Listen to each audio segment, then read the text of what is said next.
세무사님 안녕하세요. 안녕하세요.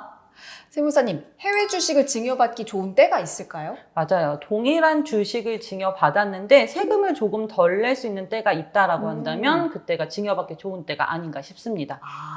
동일한 종목, 동일한 수량인데도 언제 증여받느냐에 따라서 세금이 달라지나 보네요. 맞아요. 증여세는 증여받은 재산 가액에 증여재산 공제 금액을 차감해서 계산하게 되는데 이 증여받은 재산 가액을 시가로 계산하기 때문이에요. 시가가 좀 낮을 때 증여를 받는다면 아무래도 세금이 덜 나오겠죠. 그 시가에 답이 있었네요. 맞습니다. 세무사님, 그 시가는 구체적으로 어떤 금액일까요? 증여받는 날의 시작가, 종가, 아니면 평균 금액일까요? 네, 세법에서 이야기하고 있는 시가는 증여일 전후 2개월, 총 4개월간의 종가 평균액을 이야기합니다. 만약 2022년 9월 27일에 증여받았다라고 한다면 2022년 7월 28일부터 2022년 11월 26일까지의 종가 평균액이라고 보시면 되세요. 그런데 이 종가 평균액은 해외 주식이니까 외화로 계산될 것 같는데. 맞아요. 이렇게 계산된, 외화로 계산된 종가 평균액에 환율을 곱해서 원화로 환산하는 과정을 거쳐야 되는데 이때 적용되는 환율이 중요하겠죠. 네. 증여일의 기준 환율로 보면 됩니다. 그래서 잠깐 결론을 내려보자면 주가뿐만이 아니고 환율도 상당히 중요한 영향이 된다는 거죠. 그래서 증여에서 절세에 가장 중요한 것은 타이밍이 아닐까 싶어요. 그런데 이 증여 후 2개월간의 종가를 알 수가 없으니까 좀 막막하긴 할 것 같거든요. 만약에 주가가 낮아서 증여를 받았는데 증여 이후에 주가가 오르면 예상보다 세금을 좀 많이 낼 수도 있지 않을까 싶거든요. 맞아요. 그래서 다행히도 증여 취소가 가능합니다. 증여세 신고기한 이내에 증여재산을 반환하면 증여 취소가 가능한 거죠. 그러면 증여세 신고 기한은 언제일까요? 네, 증여세 신고 기한은 증여일이 속하는 달의 말일로부터 3개월 이내라고 보시면 되세요. 방금 앞에서 말씀드렸던 증여일이 제가 9월 27일이라고 말씀을 드렸잖아요. 네네. 증여일이 속하는 달의 말일로부터 3개월. 그러면 2022년 12월 31일이 되는 거죠. 다행이네요. 만약에 신고 기한을 넘어서 반환하게 되면요? 얼마나 넘어서 반환했느냐가 또 중요하게 되는데요. 3개월 이내다라고 한다면 당초 증여세만 과세가 되고 3개월도 넘었다라고 한다면 당초 증여세뿐만이 아니고 네. 반환할 때도 증여세가 과세가 됩니다. 뭔가 손해보는 느낌이 드는데요. 제가 잘못 이해한 건가요?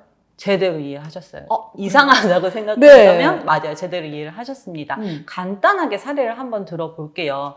성년 자녀가 부모님에게 1억 원의 해외 주식을 증여받았다라고 한다면 최초 증여라고 봐서 5천만 원의 증여재산 공제 금액을 차감한 네. 나머지 이 5천만 원의 10%를 곱해서 500만 원의 증여세가 과세가 되거든요.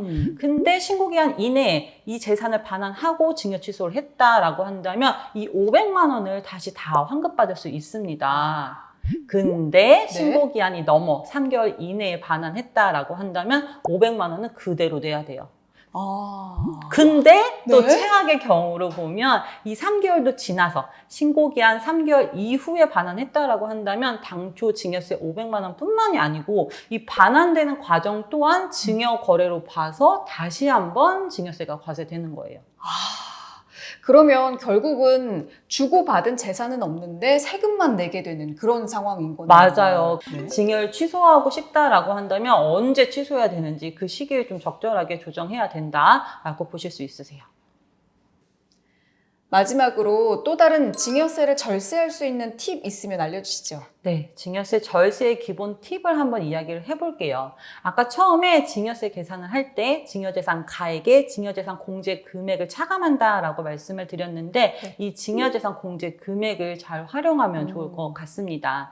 이 증여재산 공제 금액은 증여자와 증여받은 사람의 관계에 따라서 금액이 좀 달라지는데요. 배우자 관계다라고 했을 때는 6억 원, 직계 존비속 관계다라고 했을 때는 5천만 원, 기타 친족인 경우에는 1,000만 원까지 공제가 가능하거든요. 이 금액 안에서 증여를 하게 된다라고 한다면 증여세 없이 증여가 가능한 거죠. 그러면 만약에 오늘 아버지한테 5천만 원을 증여받고 내일 또 5천만 원을 증여받게 된다면요?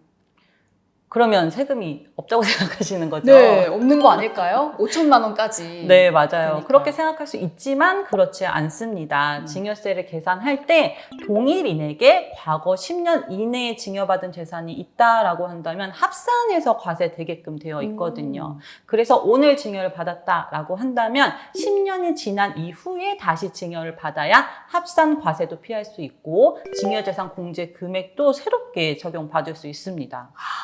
결국 처음부터 끝까지 타이밍이 제일 중요한 거네요. 맞아요. 10년의 기간을 두고 장기적인 계획을 세워 징여를 하는 게 중요하다라고 보실 수 있으세요. 아, 알겠습니다. 세무사님 오늘 고맙습니다. 감사합니다.